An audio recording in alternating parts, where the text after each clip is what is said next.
Hello and welcome to the Mind Map. Today we're going to be going over the Icarus Deception by Seth Godin. Seth Godin is one of my absolute favorite authors. I'm surprised that this is the first time that I've done one of his books on this Mind Map channel. Now, this book is going to be perfect for you if you have something creative inside of you that you want to get out, if you're thinking about making a career change or even a lifestyle change or anything like that. There's a lot of really illuminating psychology in this book, which is not something that you would necessarily think of when you think of Seth Godin, the guy that writes on marketing, but a lot of his books are based on psychology. For example, Tribes and Linchpin, etc. Even though a lot of that is about marketing, it's also a lot about psychology, because obviously marketing is a lot about psychology. But this one is more about personal psychology and how you can use it in your own favor. With that out of the way, let's get into the introduction.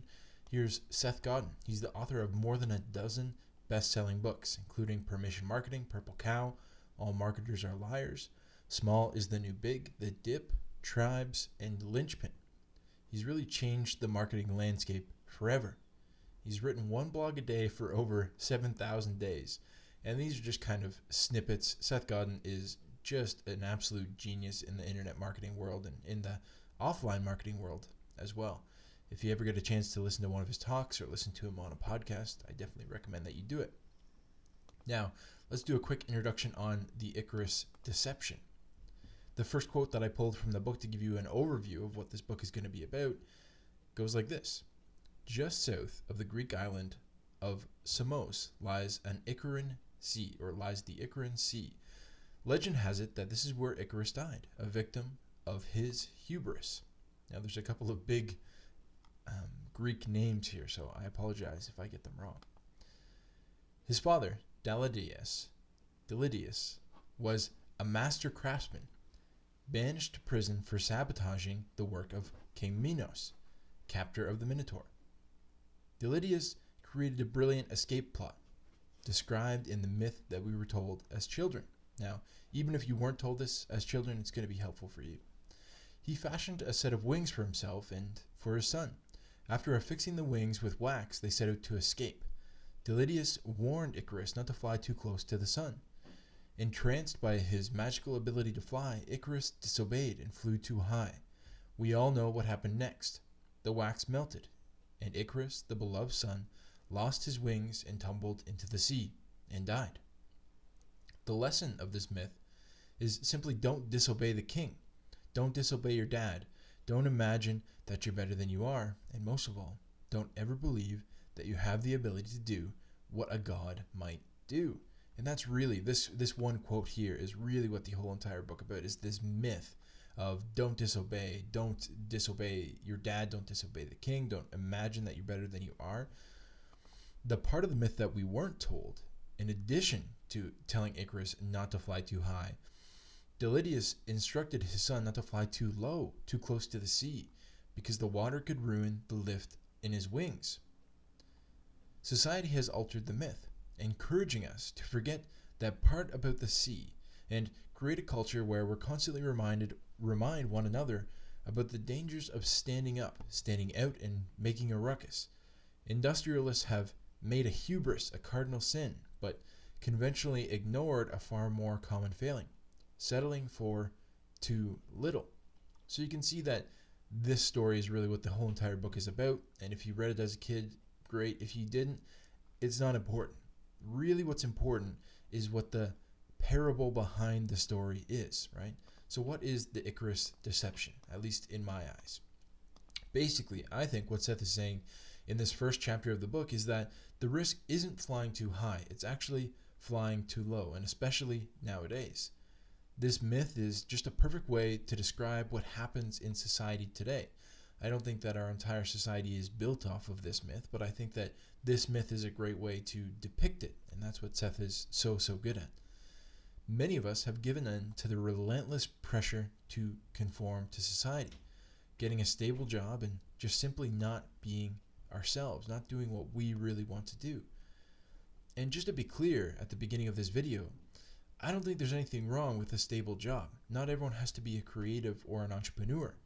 But I think what Seth is saying is that what you're called towards And something that you don't do it because you're afraid to fly too high, you've simply been deceived, right? So when you have something that you want to do, something that you're called towards, and you don't do it simply because you're afraid to fly too high or afraid of what other people are going to say, you've been deceived.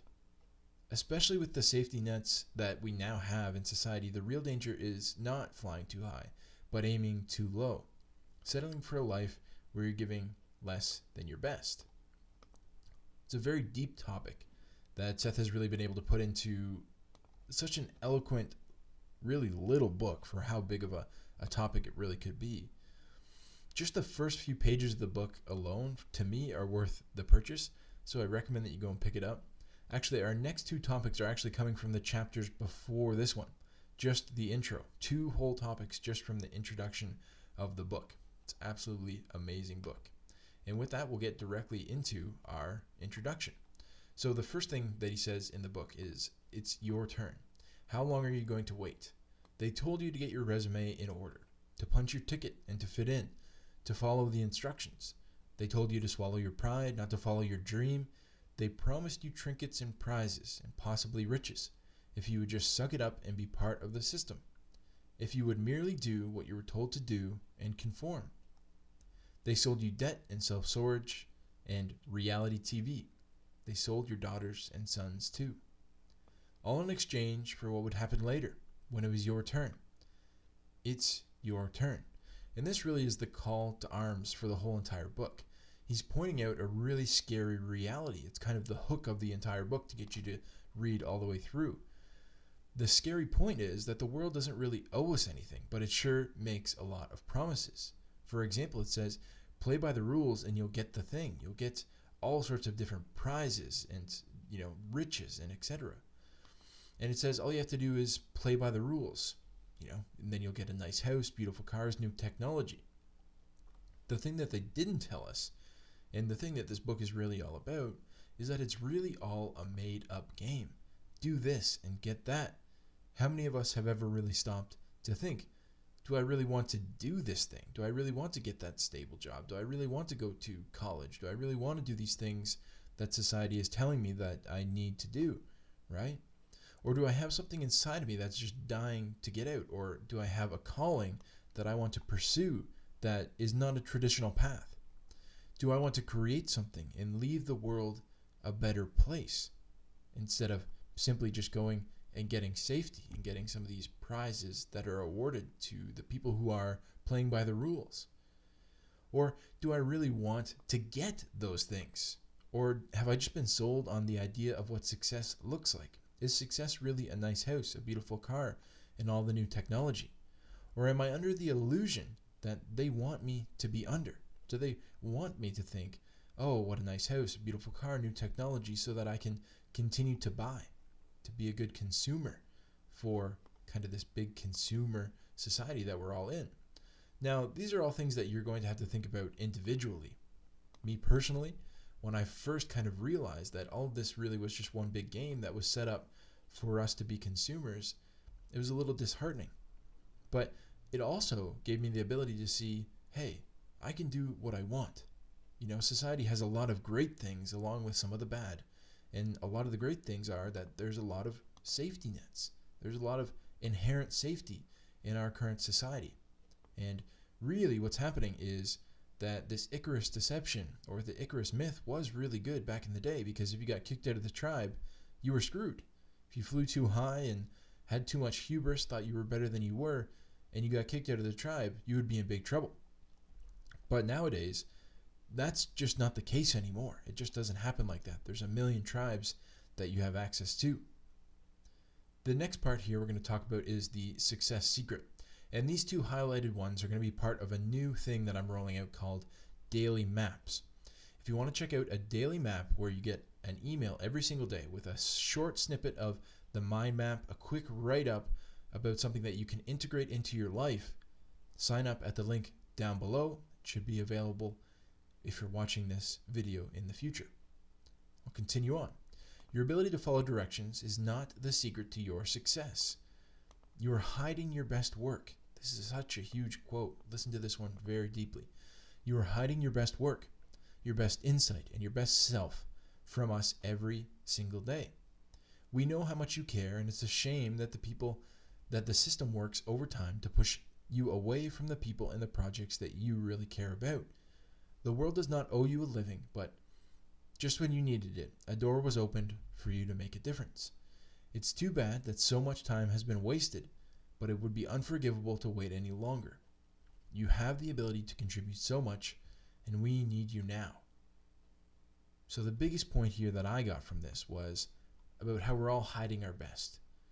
Think about what your best work is, your best insight, and your best self, who you could be at your absolute best. It's important questions to ask. Who am I at my absolute best? What is my best insight? What can I offer the world? And what is my best possible work that I can give to other people? Are you hiding that from the world? And are you hiding it from yourself? Think about why you're hiding it from the world. Are you hiding it because you fear the failure, fear what other people are going to say? Or are you simply because you're trying to play by the rules that were laid out to you since we were all so young? When are you going to get started? It's two very simple questions. What is my best work? Why am I hiding it from the world? And when am I going to get started? This life is finite. That's one thing that we all have to keep in mind. It's too bad so much time has already been wasted, but you can't wait any longer. Don't waste any more time. That comes from the very end of the quote. And now I want to tell you a quick story. Jenna, one of the people who took my free coaching call, was struggling with exactly this point. She was a highly accomplished medical professional and did everything right, had a very, very successful life. Just for the record, I've changed Jenna's name because I don't want to give away her name. But she knew something wasn't right. See, Jenna loved baking, and she was really, really good at it. During our call, I asked her a few of these questions. For example, how I knew she was really good at it. She had so many photos on her personal social media pages about her baking. It was just unreal. I come from a family that really likes to bake, and man, don't tell any of my family, but she really blew them out of the water. During our call, I asked her these questions. Why are you hiding from the world? For example, she's kind of hiding in her medical profession. She really was kind of playing it safe. And when are you going to get started? Those are really the two questions that I asked. Now, I didn't ask them in the same exact way because I hadn't actually finished this mind map yet, but man, it would have been a great thing to use in this call. Essentially, what I was asking is these two questions. Why do you feel like you can't do this thing is essentially what I said. And then after I said that, when are you going to get started? Simply, what are you going to do next? Let's make a small plan. Let's get you going. Let's do something small.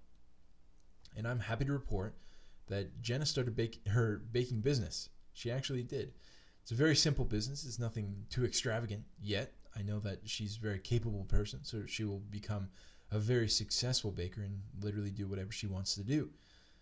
On the very first day she opened up for business, on the very first day she put the offer out there into the world, she got 4 orders. Absolutely amazing.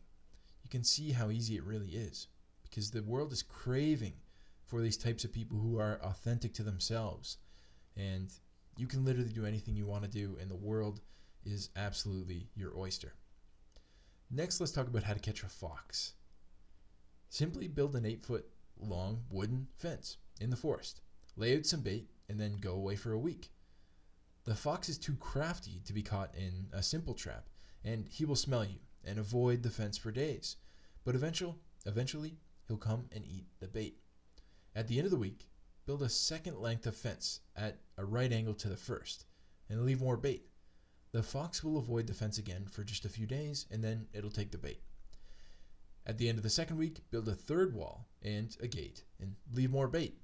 When you come back at the end of the month, the fox will be happily prancing in his safe enclosure, and all you'll have to do is just close the gate. The fox will be trapped.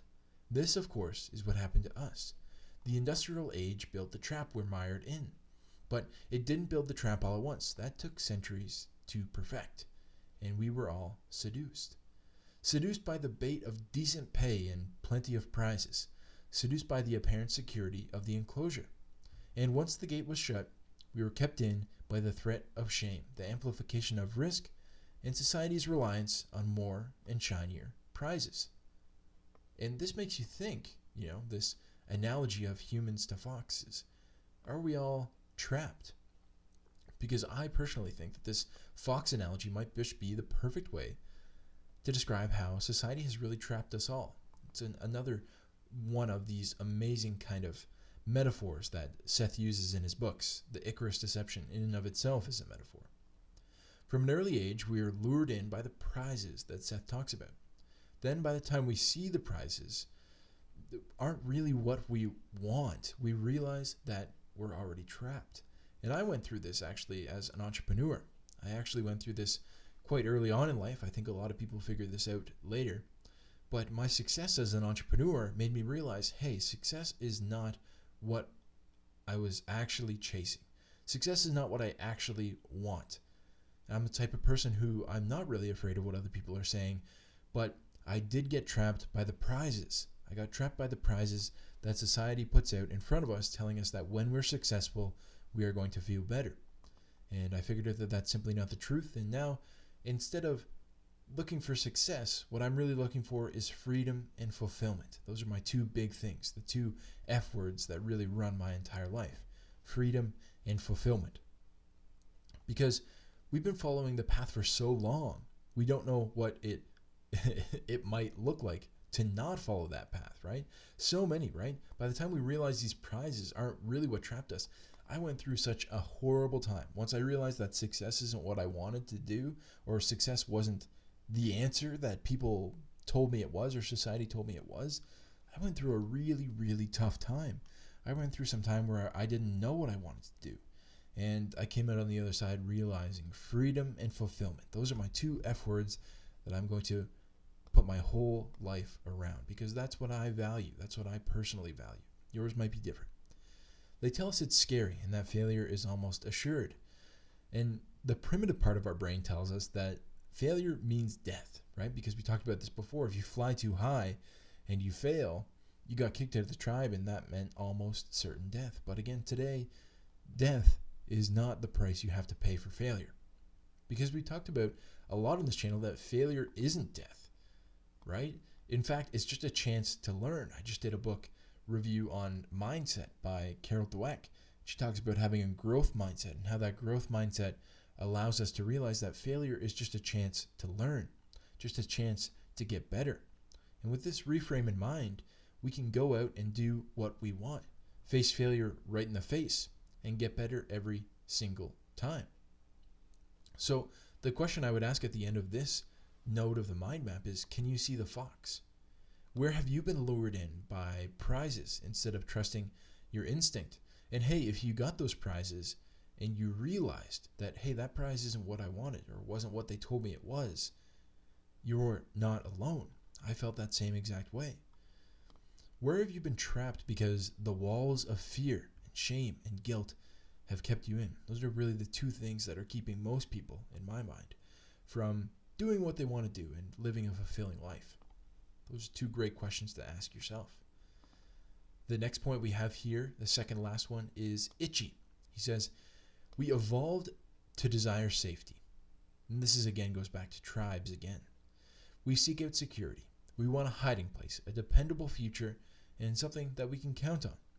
And yet, the itch comes back. The itch to provoke or risk or stand up. The itch to test, to prod, and to stand out. For some, the itch is nothing but a slight buzz, something causing discomfort in an otherwise bland day. For others, the itch becomes so overwhelming that it overtakes them, dominating their day and putting their souls on the line. The itch has always been there, of course. It's been there for generations, provoking Copernicus and Biko, King and Gandhi. It is responsible for our inventions and our discoveries and our epic failures. The itch led us to war and to electricity, to Lonesco and to Xander. So this topic is all about the itch that I believe all of us have. But again, for some, it's simply just a slight buzz, and for some, it's overwhelming. Which one of the two is it for you? Think about this. If you're this far into the video, you've got an itch to do something, or else you would have changed to another mind map pretty quickly. In fact, you're probably here for permission more than anything. If that's true, the only person whose permission you need is your own. Maybe this itch is a gnawing feeling that you might like to do something different, right? Or maybe it's an itch that it's